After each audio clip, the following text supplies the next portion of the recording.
আজ আমি আপনাদের শোনাব আল্লাহর এক অকুতুভয় সিংহ, একজন মহান সাহাবী হযরত আব্দুল্লাহ ইবনে হুযাফা আস-সাহামী রাদিয়াল্লাহু আনহু এর গল্প। এই ঘটনাটি ঘটেছিল হযরত উমর ইবনুল খাত্তাব রাদিয়াল্লাহু আনহু এর খিলাফতকালে। মুসলিম বাহিনী তখন পৃথিবীর অন্যতম পরাশক্তি রোমান সাম্রাজ্যের বিরুদ্ধে যুদ্ধে লিপ্ত। এমনই এক যুদ্ধে হযরত আব্দুল্লাহ রাদিয়াল্লাহু আনহু সহ আরও কিছু মুসলিম সৈন্য রোমানদের হাতে বন্দী হন। তাদেরকে নিয়ে যাওয়া হলো রোমান সম্রাট কাইজারের দরবারে। কাইজার ইসলাম ও মুসলিমদের সম্পর্কে শুনেছিলেন। তিনি চাইলেন এই বন্দীদের ঈমান পরীক্ষা করতে। প্রথমে তিনি হযরত আব্দুল্লাহ রাদিয়াল্লাহু আনহুকে প্রস্তাব দিলেন, তুমি যদি খ্রিস্টধর্ম গ্রহণ করো, আমি তোমাকে আমার রাজ্যের অর্ধেক দিয়ে দেব এবং আমার মেয়ের সাথে তোমার বিয়ে দেব। হযরত আব্দুল্লাহ রাদিয়াল্লাহু আনহু পাহাড়ের মতো অটল থেকে জবাব দিলেন, আপনি যদি আমাকে আপনার পুরো সাম্রাজ্য এবং আরবরা যা কিছুর মালিক তার সব কিছুও দিয়ে দেন, তবুও আমি এক মুহূর্তের জন্য মুহাম্মদ সাল্লাল্লাহু আলাইহি ওয়াসাল্লামের ধর্ম ত্যাগ করব না। কাইজার প্রচণ্ড রেগে গেলেন। তিনি নির্দেশ দিলেন, একে ক্রুশবিদ্ধ করো এবং এর আশেপাশে তীর নিক্ষেপ করতে থাকো, কিন্তু তীর যেন তার গায়ে না লাগে। তীরগুলো তার কানের পাশ দিয়ে, হাতের পাশ দিয়ে শোঁ শোঁ করে চলে যাচ্ছিল, কিন্তু তার মধ্যে ভয়ের কোনো চিহ্নই দেখা গেল না। যখন এই পদ্ধতিতেও কাজ হলো না, তখন কাইজার আরও ভয়ঙ্কর এক নির্দেশ দিলেন। একটি বিশাল পাত্রে তিল এনে ফুটন্ত গরম করা হলো। তারপর একজন মুসলিম বন্দীকে এনে সেই ফুটন্ত তেলে নিক্ষেপ করা হলো। মুহূর্তের মধ্যে তার মাংস গলে গিয়ে হাড় গোড় ভেসে উঠল।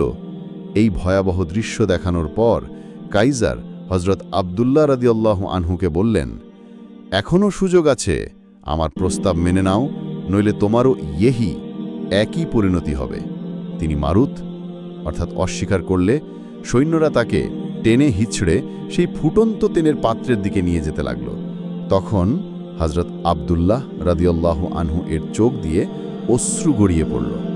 কাইজার ভাবলেন, যা, অবশেষে সে ভয় পেয়েছে। তিনি তাকে ফিরিয়ে আনতে বললেন এবং জিজ্ঞেস করলেন, তুমি কাঁদছ কেন? তুমি কি ভয় পেয়েছ? হযরত আব্দুল্লাহ রাদিয়াল্লাহু আনহু যে উত্তর দিয়েছিলেন তা ইতিহাসে সোনার অক্ষরে লেখা থাকবে। তিনি বললেন, আল্লাহর কসম, আমি মৃত্যুকে ভয় পেয়ে কাঁদছি না। আমি কাঁদছি কারণ আমার জীবন মাত্র একটি। আমার আফসোস হচ্ছে, আজ এই একটি জীবনই আল্লাহর রাস্তায় কুরবান হবে। আমার ইচ্ছা ছিল, আমার শরীরে যতগুলো পশম আছে, আমার যদি ততগুলো জীবন থাকত, আর আমি প্রতিটি জীবন আল্লাহর জন্য এই ফুটন্ত তেলে বিলিয়ে দিতে পারতাম। এই জবাব শুনে কাইজার বাকরুদ্ধ হয়ে গেলেন। একজন মানুষের ঈমান কতটা শক্তিশালী হতে পারে তা দেখে তিনি বিস্মিত হলেন। তার অন্তরে সমীহ জন্মালো। অবশেষে কাইজার বললেন, ঠিক আছে, আমি তোমাকে মুক্তি দেব যদি তুমি আমার কপালে একটি চুম্বন করো। হযরত আব্দুল্লাহ রাদিয়াল্লাহু আনহু ভাবলেন, এই সামান্য কাজের বিনিময়ে যদি আমি এবং আমার সাথে থাকা সমস্ত মুসলিম ভাইয়েরা মুক্তি পাই, তবে তে ক্ষতি কি? তিনি রাজি হলেন। কাইজার তার কথা রাখলেন এবং হযরত আব্দুল্লাহ রাদিয়াল্লাহু আনহু সহ সকল মুসলিম বন্দীকে মুক্ত করে দিলেন। যখন তারা মদিনায় ফিরে এলেন, খলিফা উমর রাদিয়াল্লাহু আনহু সব শুনে অত্যন্ত খুশি হলেন।